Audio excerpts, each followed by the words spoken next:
Day 1 Raids, the ultimate Destiny experience. Just 24 hours to take on the biggest challenges this game has to offer. Day 1 raiding is associated with the most skilled and dedicated players, but it isn't just a race for them to win. It's a unique experience that every Guardian should consider trying. And in this video, we'll cover how to tackle a Day 1 raid and why everyone should give it a shot. Preparation for a Day 1 raid falls into three main categories: before the raid, outside the game, before the raid, inside the game, and during the raid itself. And we'll cover the most important parts of each of these. But first, why everyone should try this. It's a unique experience. Not only unique in Destiny, but unique in gaming, period. And it only lasts 24 hours. Even if you don't clear the first encounter, you get to explore a new setting and new obstacles with no spoilers, and each discovery there is yours to make for the first time.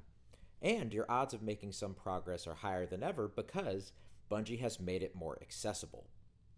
They now give us nearly 2 weeks of time to prepare instead of the pathetic 6 hours that we got back in 2019 for Crown of Sorrow. And past a certain level, your gear won't help you. So if you play a decent amount in the first 10 days, you can get to the level required for the raid. In fact, several prominent streamers have seen their rankings fall in Day 1 races because regular people with regular jobs now have enough time to compete with them. Day 1 raids are also instructive. They give you a look into Destiny at its purest form and just how good the best fire teams in the world really are. Everything else will seem easier once you've experienced the raid at its hardest, and even a day spent fighting at that level will help you become a better player the rest of the time. And lastly, Day 1 raids can be a lot of fun. I can't guarantee you fun, but if you follow the steps in this guide, the chances of you having a good time go up dramatically no matter your level of success, and you may meet people who you team up with for years to come. Before the raid, outside the game. The first thing you have to do is find a team. You can't raid on Day 1 alone, but you don't want to do it with just anyone. You want to find a team that matches your goals and your vibe. What do I mean by those? Well, for goals, there's basically three different types of categories. First are teams that expect to clear, then there's teams that hope for a clear, and finally teams that are just there for fun. And there's nothing wrong with that last category. Go in, shoot some things, maybe get a few pieces of loot, and have a good time. For other teams though, if you're hoping for a clear, you've either gotten close before, or you've put in a lot of work and think you're ready to succeed, you want to find other people who are in the same spot.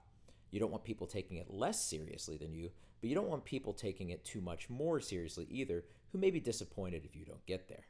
And lastly, for teams that expect to clear, you know who you are. People who've cleared it before, and people who have every reason to think they can do it again. Vibe. Some people in video games are okay with toxicity if they get enough talent in exchange, but I'm here to tell you, stability is far more important than skill. And that's not just true in Destiny. Research has consistently shown that people who are talented but toxic ultimately do more damage to a team than good. Instead, aim for a professional vibe that values results, but also understands that respect and being good-natured helps you get results. And talk openly about these things. Don't just assume that people get it, and practice together so you can see them in action. And if you can't find a suitable team, don't be afraid to post your own post on LFG. This game has millions of players, and you only need to find 5 of them. Before the raid, inside the game. Fill up your toolbox. That means get the most options possible for Day 1. You want to get at least one copy of every exotic, have every mod you can get, and have a decent amount of guns and high stat armor. Now, time to prep is not unlimited, so one copy of each of these should be a basic goal. Having at least one weapon per element per type is highly recommended. Avoid sidearm that I hadn't touched in 6 months ended up being clutch in our Day 1 clear of Deepstone Crypt. Practice hard content, and by hard, we mean anything where you're under-leveled. Difficulty will change when Witch Queen drops, but look at Nightfalls or other activities where you're under the recommended level, or can make yourself that way by equipping old gear. At the beginning of a new season, it may be a while since you've been challenged, so make sure you go out of your way to practice. Lastly, get familiar with key subclasses. Each of the 3 classes have subclasses that are much more commonly used in challenging content. For Warlock, that means either Well of Radiance or Voidlock. For Hunter, that means Void or Revenant. And for Titan, that either means Bubble Boy or running Thunder Crash.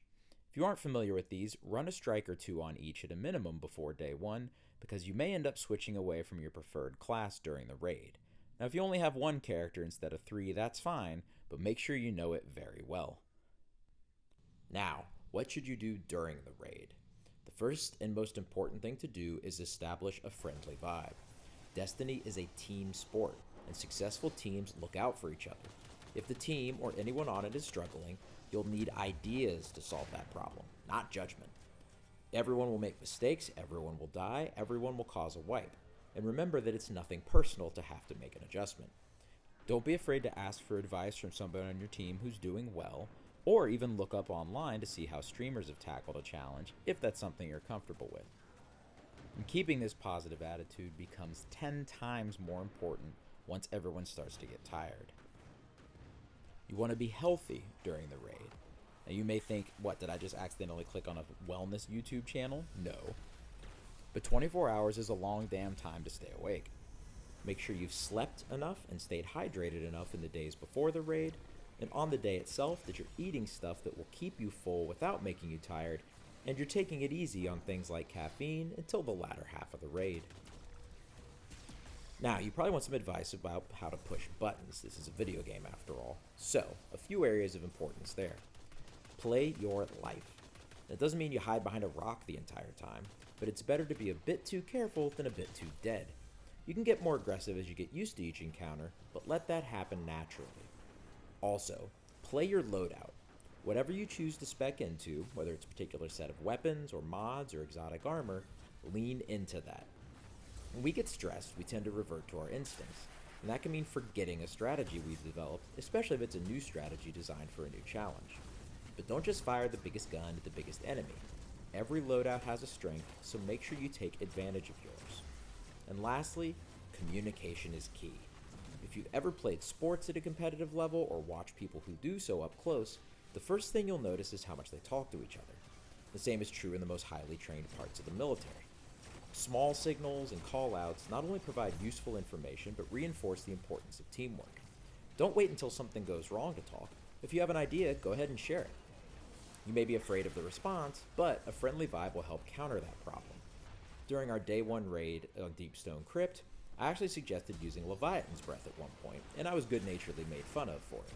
But I didn't regret throwing the idea out there, even though it ended up being useless, and you shouldn't either, because that same approach led me to suggest other things that ended up being clutch. Alright, that wraps up this guide on how to approach day 1 raids.